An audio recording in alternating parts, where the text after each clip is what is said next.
The last thing I remember before the fire was her voice screaming my name. I woke up in the wreck of a transport pod, my ribs aching, smoke curling through a cracked window, and the taste of blood in my mouth. My name is Daniel Ashford, and 3 days ago I had one job: protect the princess of the Valari court. I failed. Or at least, that is what the men who left me for dead believed. The Valari are not human. Tall, silver-skinned, with eyes like liquid gold, they rule half a star system and look down on humans the way you might look down on a stray dog you feed out of pity. That is exactly why they hired me. A human bodyguard has no family in their court, no political weight, nothing to gain from betrayal. They thought that made me safe, predictable, harmless. They were wrong about one thing. They thought loyalty without power meant loyalty without will. Her name was Elira, second daughter of the Valari throne, sharp-tongued, sharper mind, and the only person in that entire glass palace who ever looked at me like I was more than hired muscle. She used to sit on the balcony past midnight, when the court had gone quiet, and ask me questions about Earth. What rain smelled like, why humans still fought wars when we had already reached the stars. I never had good answers. She never seemed to mind. 3 days ago, a faction inside her own family staged a quiet coup. No blasters, no soldiers storming the halls. Just old men in silk robes signing away her freedom to settle a debt with an off-world syndicate that trades in people the same way others trade in grain. They called it a transfer of assets. I call it what it was. They sold her. I tried to stop it.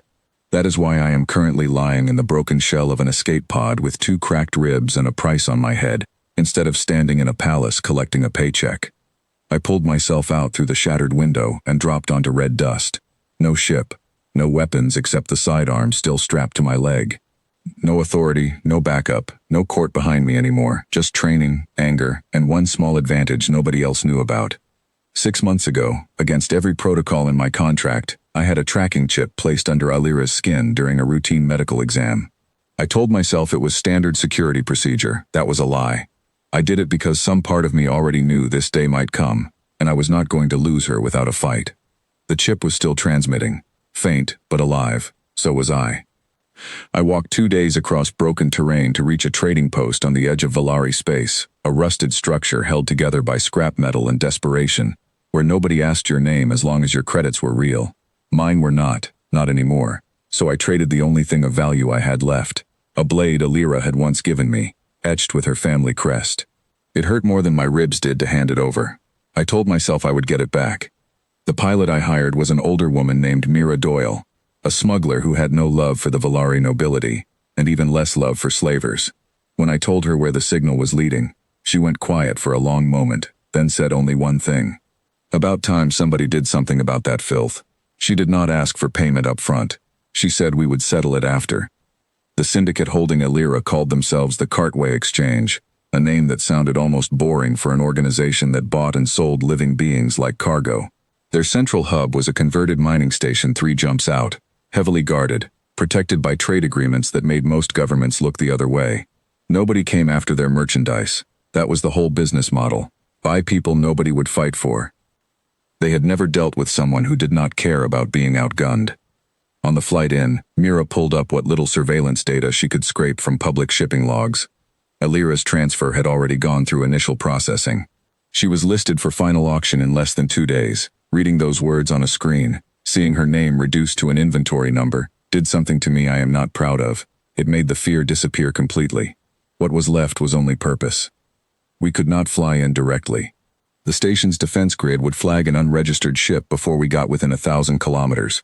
So Mira found another way in, a supply route used by contracted vendors, and I posed as cargo handler support, my face hidden behind a worker's mask, my accent flattened so nobody would clock me as human right away.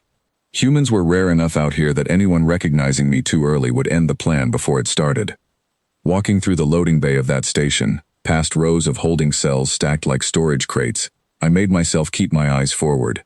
Every cell held someone who had a name once, a life once. I could not save them all.